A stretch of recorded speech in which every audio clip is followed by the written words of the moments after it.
we have 4 focus areas that we talk about every time we explain the Lazada IPR protection program. And they are strict IPR policies, merchant education, technology-driven governance, as well as stakeholder collaboration. And I'll go a little bit more in depth into each one of them. Now, the second focus area in the IPR program is seller education. So as you can see, right, we started out right at the beginning, which is for any person who comes into contact with Lazada for the first time, landing in the lazada.sg landing page. The IPR policy is there. And for the seller side, okay, the IPR policy is even more important, right? So we have actually a seller education program that is built into the Lazada University. So what is the Lazada University? I think for some of you here, you might be new. So I will also take this chance to show the Lazada University.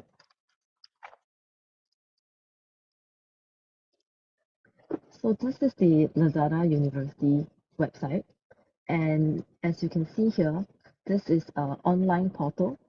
You will have to log in credentials. And how do you get these login credentials is if you actually sign up to be a Lazada seller. So it is an online portal. There are many modules for a new seller, and we have specific IPR modules for the sellers that will inform them about the 101s, like what is a trademark, what is a copyright. Pretty much we provide information like what Paul has done in the earlier part of this session. And the whole idea is to ensure that we give enough education and raise enough awareness amongst our sellers that there's a need to respect IPR, and that we actually have a robust policy to protect intellectual property on our platforms.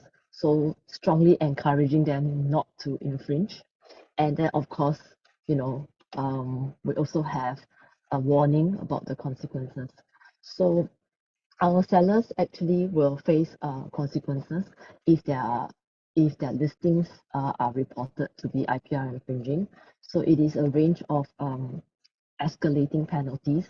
So, and what these escalating penalties may lead to could be account suspension or certain limitations to what they can do on their seller's accounts. And then, of course, in very egregious situations, right, at the ultimate end of that escalation would be a termination of the seller account. So for focus area, we're moving on to the fourth one now, and that is stakeholder collaboration. So something like what I'm doing today here, sharing with you the Lazada IPR program, is what I would call outreach and engagement. Why do we believe in outreach and engagement? Because this provides transparency. We also believe in extending support to the overall IPR protection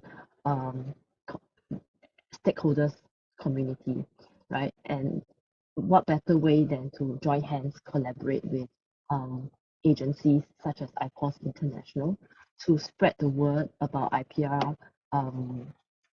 awareness, and then to encourage, you know, a healthier ecosystem. So of course, you know, I think counterfeiting is a global issue. I don't think there is any one person or agency or stakeholder that has a solution to eradicate counterfeit as a problem or trademark infringement as a problem. But we believe at Lazada that it is important to have dialogues. It is important to have exchanges so that we can understand where the right holders are coming from, where the regulators are coming from, and even what the general public feels or views about IPR and IPR protection on platforms. So this is the reason why there is a brand cooperation function within the IPR team. And this is the reason why I'm here having this conversation with all of you.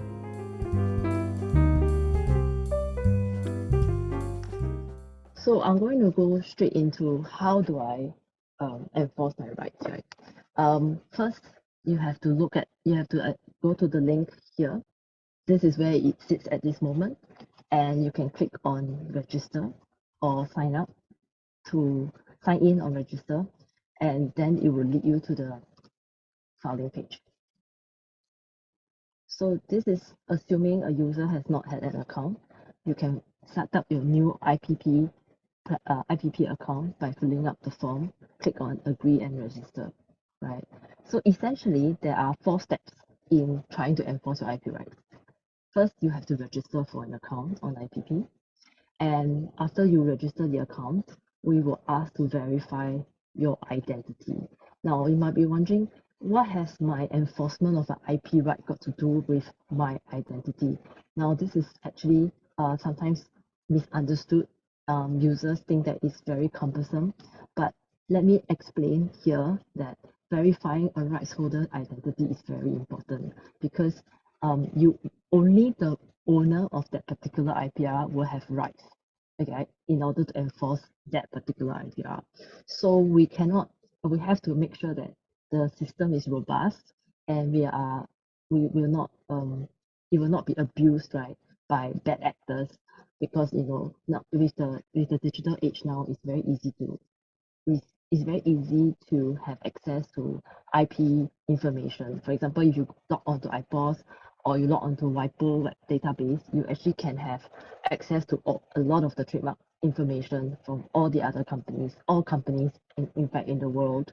So it is very important for the platform to know that you don't just show us trademark information. You are actually the same person as reflected in the trademark certificate. So after I verified the rights holder identity, we will move on to step 3, which is verifying the actual IPR. So in the case of like a trademark certificate, we want to make sure that it is, if it says Singapore, then it is a Singapore trademark certificate, for example. And then, of course, after all the registration and verification is done, then we move on to managing the takedown. So it's really quite, if you ask me, for most of the internet savvy people, it's no different from setting up any kind of account online. So I will not bore you with too much of these details, but yeah, you can. I just want to bring you to the actual sign-in page, and then you can see what the interface looks like. And then in any case, there is actually an IPR handbook IPR user handbook, sorry, that we provide as a resource so that users can avail themselves to this resource if they run into trouble trying to set up the account, try to submit their IPR documents, or trying to submit a complaint. So the link is here, but again, you can probably Google it to find it. Lazada IPP user handbook.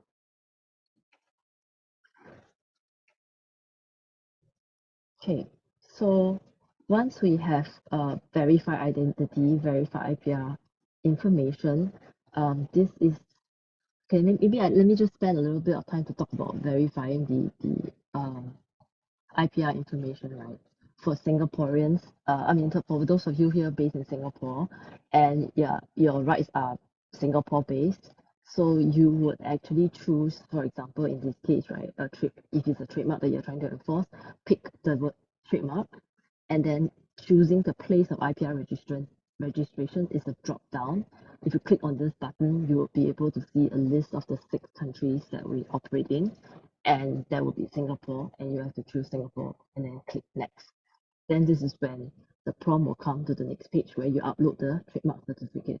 So this is again maybe a lot for you to take in, especially for those of you who just heard about the difference between trademark and copyright in the previous section. So I encourage you to digest everything from the previous section till now, and then if you really come to the point where you are trying to set up an account, there's always the IPP user handbook that is handy that will be able to help you. So then what will a user come to expect? What can a user come to expect after, after the registration, after verifying identity and rights, right? They go ahead and they file the IPR complaint. And then they will be able to and how do they do that? They come to this page, and like I said, this is a Ali platform, right? So we have a few a few other Ali platforms available for choosing. So don't be confused. Just click on the Lazada one and proceed to the next section. So under here, just now I mentioned since it's a login portal that requires credentials. So the sites that you most likely want to report against would be Singapore here. And then the IPR type would be, in the case where it's a trademark, you would have already chosen trademark when you uploaded your IPR document. And then the complaint type will be, of course, product listing. And if you look at the third line here, the IPR, this is going to be the list of drop downs that will be available. So assuming you have like 3 registration certificates in Singapore for 3 different types of trademarks, then you will actually be seeing a drop down of 3 possible IPRs that you can choose from. So the more you upload, the more IPR documents types you upload, the more options will populate under here IPR.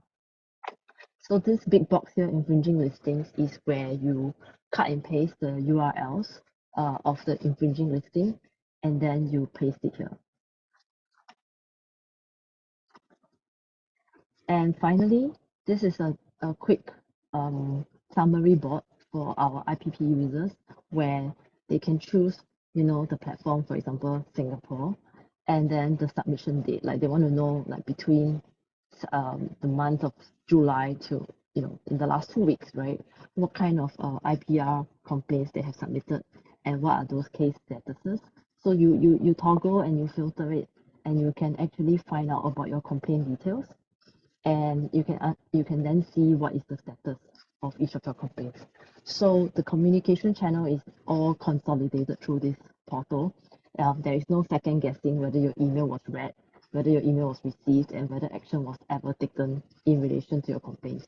And if, of course, there is going to be like rejection, maybe because you are using a Delta trademark to enforce against a listing that doesn't include Delta at all, these would be rejected, right? And then, or for example, the reason is that it is a parallel import, and we've already made it very clear in the policy that we do not enforce against parallel imports, right? These reasons for rejection will also be shared with you via this portal.